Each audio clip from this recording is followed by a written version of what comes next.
Hello, Attleboro Public Schools people. One of the topics was making assignments on Google Classroom. So, I'm here in my test class, and I will go up to classwork, and then I will go to the create button. And in the create button, I can create a bunch of different things. If I create an assignment, then students will get a copy of it and it'll be turned in and all that sort of stuff. I can create a quiz. I can create a question. A question is just you ask them a question, they can respond. I can give them material, which if I wanted them to have something that they could refer to over and over again. And then I can reuse a post, which is I could take something from another class if I wanted to reproduce it into this class. Topic is I could create a new topic like over here, week 1, week 2, week 3. So if I'm going to create an assignment,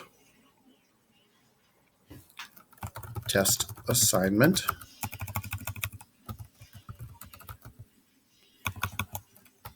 for the title, if I want to give them instructions, please fill out this sheet, blah, blah, blah. Then I have a couple things down here. I can add or I can create. So if I create, I can create a brand new document, a new slide, a new sheet, a new drawing, or a new form right from Google Classroom. I don't have to go to my Drive.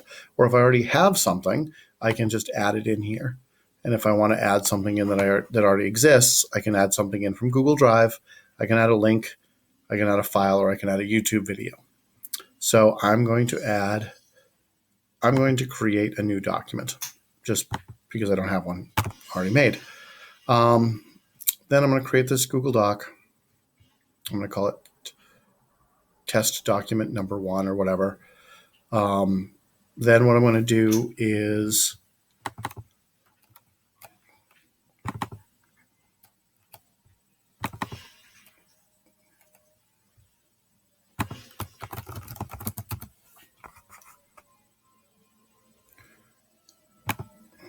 change that. Then I'm going to, here's the important part for Google Docs. You can pull down this little arrow and you can change the setting to one of 3 things. Students can view file means that they can see it, but no one can edit it. They just get to read it. Students can edit file means that there's one file and that everybody can edit it. So you'll get all these people typing on the same document. It's not a bad thing to do if you want kids to sign up for something or if you want them to put their name next to a topic or something like that. It's also good if you want them to use one slideshow where each kid gets their own slide and you have them do that. Make a copy for each student. We'll give a new copy to each student. It'll assign it to them and it'll set up a sharing settings for it. So that's awesome. I'm going to make a copy for each student. Then let me move myself over here. It's going to be for test class. I can also assign it to other classes at the same time if I want to. I can assign it to all students or I can assign it to specific students. There's nobody enrolled in this class, but I could uncheck all students and check just which students I want to assign this to. So if I want small groups and I want to assign group 1 one document and group 2 another document, I can do it this way. I can determine how many points this thing is worth, or I can determine whether it's ungraded. I would highly recommend you put a due date in here. It's much easier organizationally for you to do that. So you can pick this down and pick a due date. Topic, if you wanted to, you can put in a topic. Organizationally, if you're just starting off on Google Classroom, I highly recommend you do this. I'll show you again when we go back to Classroom how it organizes it very easily for kids to see. And then if you have a rubric or you want to create a rubric that you want to attach to this document, you can do that at this point too. If you create a rubric, and I'm going to have to move myself back to the other side of the screen, I can just say that, let's say,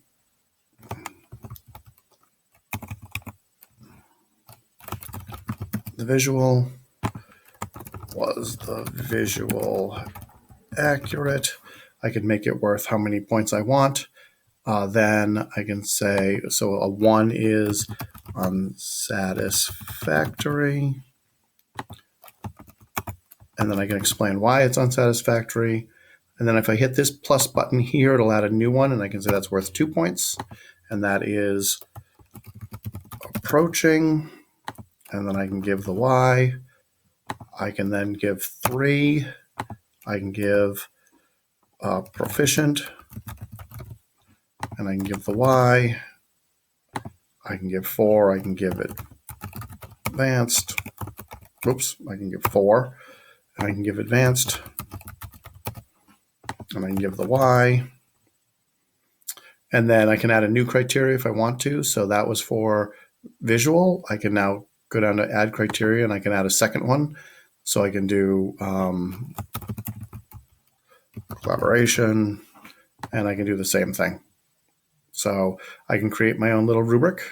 If I want it not to score, but I want them to see what they got on the thing, I can do that. If I want it to score, it'll do the averaging and say 3 out of 4 is a 75 or whatever it happens to be.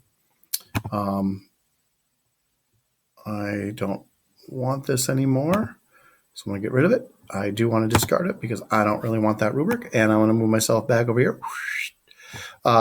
So that you can add a rubric in. Once you make a rubric, if you have a rubric called collaboration, that rubric is now stored, and now I can always go back and reuse a rubric once I've created it. So there are some advantages to creating some generic rubrics here. And then I can, up here at this little black arrow next to assign, I can pull that down and I can schedule my assignment. So I can tell Google Classroom when to release this assignment. So if you had something like a weekly check-in where you wanted them to fill in a quick Google form that says like, did I do all my work this week? Did I whatever? Or even just like, or did you exercise this week? Yes or no?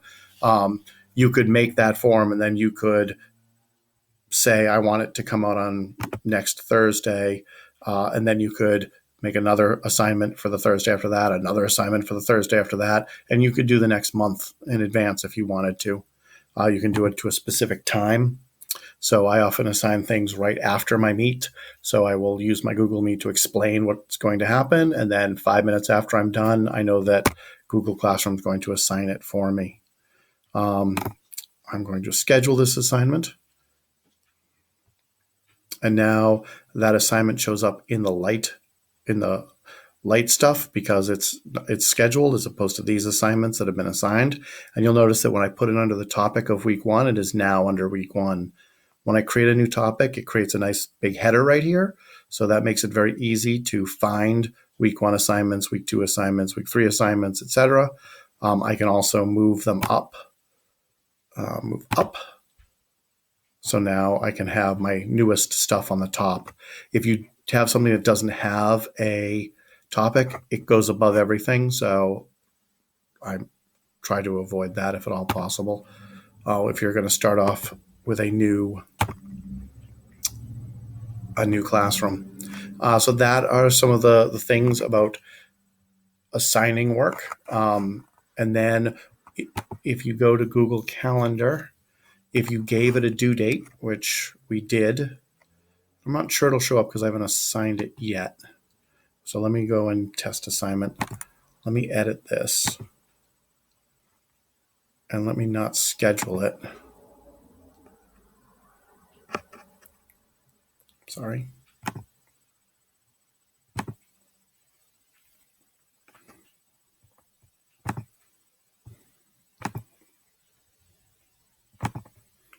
I can assign it right now. Assign, and I made it due on Friday, May 8th.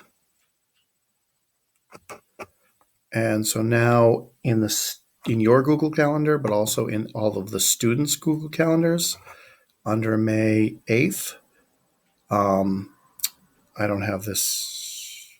I have to move myself over again. Test class.